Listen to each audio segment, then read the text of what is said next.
مایوسی ایک دھوپ ہے جو سخت سے سخت وجود کو جلا کے راکھ کر دیتی ہے۔ اس لیے اللہ کی رحمتوں سے کبھی مایوس مت ہونا۔ وہ رب اپنے صبر کرنے والے بندوں پر مشکلات کے بعد راحت و سکون ضرور عطا فرماتا ہے۔ جو کہانی اللہ کے سپرد کر دی جاتی ہے اس کہانی کا اہتمام کبھی اداس نہیں ہوتا۔ تمہیں پتہ ہے تمہارا مسئلہ کیا ہے، تم نے اپنے فیصلے اللہ پہ چھوڑ دیے ہیں مگر دل سے نہیں چھوڑے۔ تم اب بھی چاہتے ہو کہ کاش فیصلہ وہی ہو جو تمہاری خواہش ہے۔ یہ کیسا اعتبار ہے سمندر کے بیچ کھڑے شخص کو اس بات سے کیا غرض کشتی آر لگے گی یا پار، اسے تو بس یہ یقین ہونا چاہیے میں ڈوب بھی گیا تو یہ میرے لیے آر یا پار جانے سے بہتر ہوگا۔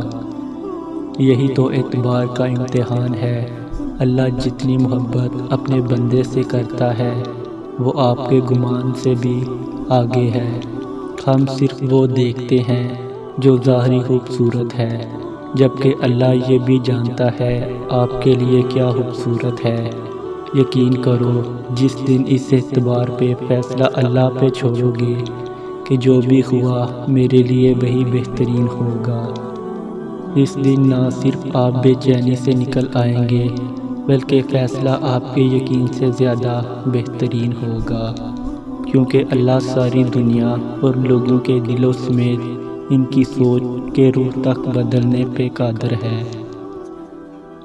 اللہ تو تمہاری یقین کی یہ انتہا دیکھ کر خوش ہوتا ہے۔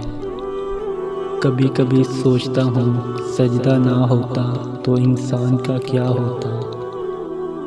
اللہ سے ہمیشہ خوبصورت گمان رکھو، فقط ایک وہی ذات ہے جو اندھیروں میں دیا جلائے رکھنے پر قادر ہے۔ بس وہی ہے جو بے چین دلوں کو سکون بخشتا ہے۔ سب کچھ ہو سکتا ہے تم بس رب پر یقین رکھو۔ گناہ میں لذت ضرور ہے مگر سکون نہیں۔ گناہ کا موقع نہ ملنا بھی اللہ کی نعمتوں میں سے ایک نعمت ہے۔ شاہوں کو حالی بھی اللہ کی ذات کرتی ہے اور شاہوں کو پھلوں اور پھولوں سے برتا بھی اللہ ہے۔ پھر تمہیں کون سی بات اللہ سے مایوس کرتی ہے؟ بس بیج ضرور بونا، وہ بیج دعا کی صورت میں ہے، نیت کی صورت میں، گمان کی صورت میں، صبر اور امید کی صورت میں ہے۔ دعا کرو گے تو اللہ پاک اس کو ہرا بھرا کرے گا۔ سچی نیت ہوگی تو اللہ اس کو پھل دے گا۔ جیسا گمان ہوگا وہ تم سے ویسا پیش آئے گا۔ صبر اور امید کرو گے تو شاہوں کی ڈالیاں پھلوں سے بھر جائیں گی۔ اللہ پہ بھروسہ رکھو۔ تو پھر اللہ کے کنج سے کیسی مایوسی جس کا ایک حکم 70 ماؤں کی دعاؤں سے زیادہ طاقت رکھتا ہے۔